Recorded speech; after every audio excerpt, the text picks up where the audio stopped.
Mr. Milliken's assistant asked me to give you this. You're to read it and call Mr. Milliken and discuss it with him. Personal and confidential, what could this be? I don't know. Mr. Milliken's assistant just asked me to give... Okay, well, thank you, Miss Halverson. I'll get on it right away. Yes, Mr. Lucy. Dear Mr. Lucy, an opportunity has arisen within the company which may interest you. Will you please call me soon so that we can discuss it? This will probably involve your taking a series of aptitude tests. Please arrange your schedules so that the next 3 or 4 days are as clear as possible.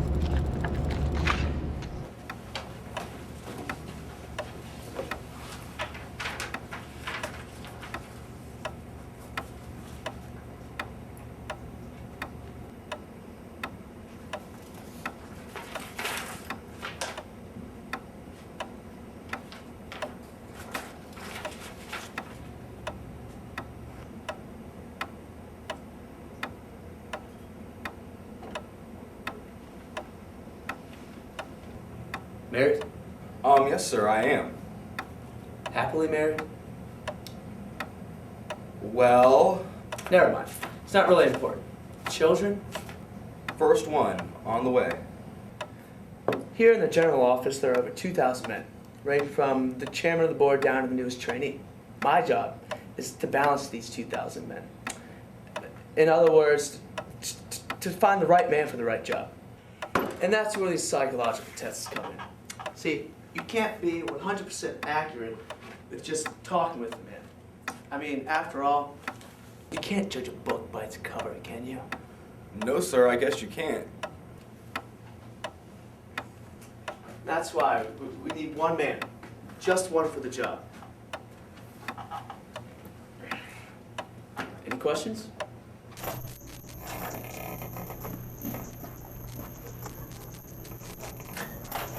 These right here need to be filled up by the end of the day. I'll take a break around 1 for lunch. Yes, sir.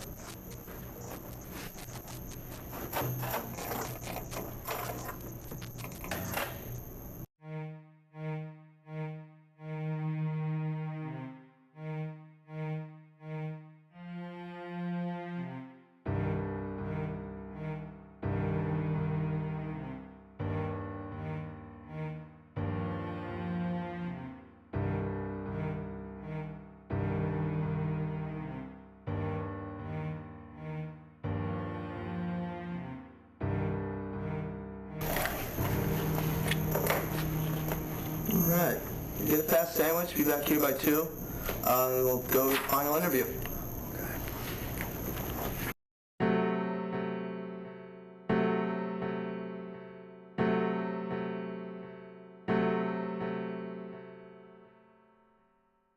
First, you consider yourself a pretty hard worker, Lucy, don't you?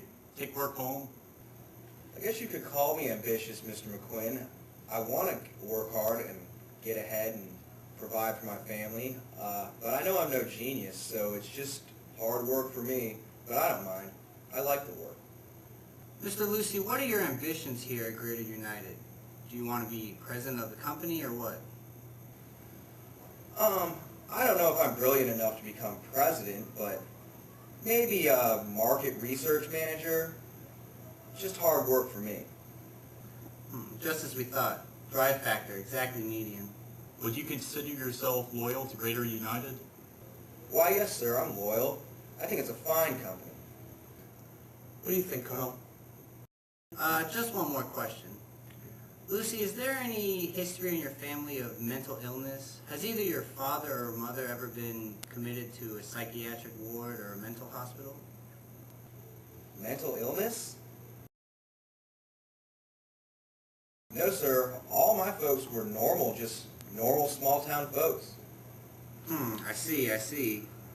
What do you think, Carl? I think Mr. Lucy is our man. After all the tests and everything, and this interview, I think pretty much wraps it up. He's the man we've been looking for.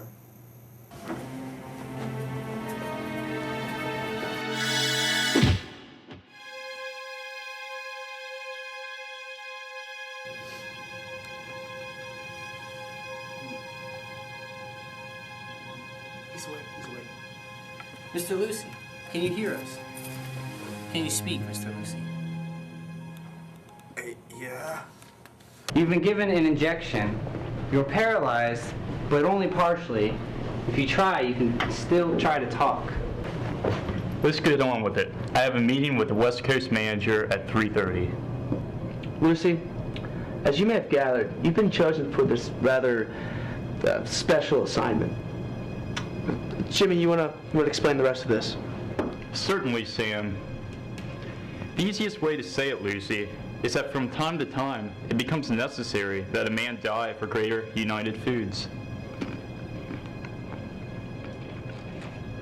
And you just happen to be that man, it turns out. What? Oh, it's nothing personal, Lucy, and we don't like to do it for Christ's sake. But with management comes responsibility, you know. And we wouldn't be doing our jobs if we skimped. You've been chosen to die. As it happens, your death will appear to be a suicide, in order that others may live more successfully and happily for Greater United, to be specific. Why? Good question, Lucy. From time to time, as you must know, it's necessary for management to motivate our men in various ways. Sales contests, production quotas, you're familiar with all that. We try to keep you fellas pushing good and hard, but our studies now show that too many of you, especially you youngsters, are working too hard, straining at the leash a little, carrying the worries of the world on your shoulders, so to speak. And it wouldn't do for us to ask our men not to push, would it? That just wouldn't be good management. Carl, you got anything to add? There's also the future to consider here, Lucy. A lot of men your age are going to be running things around here from managerial level on up. And at that time, we need those men to be physically and psychologically strong. Right. So when it becomes necessary, we simply make it appear that overwork has gotten in its licks. Let's see, the last two were simulated heart attacks, weren't they, Jim? But once a year or so, a suicide really makes the men stop and think, slows them down. Actually increases productivity, strangely enough. But why me? The tests, Lucy, they indicated that you'd never really be a top dog around here. You'd just be middle management. Lots of young sprouts like you around here. You just happen to be the most average of all. One thing, Guy, don't feel hurt about this. It's happened before, and it'll happen again. We have to keep our men working hard, but not too hard. It's part of the free enterprise system, part of the American way. And your major medical, group insurance, pension fund, everything's in order. Your family will be fine. Gentlemen, my meeting. Well, all traces of the ejection will be gone here in a few minutes, so might as well get this out of the way.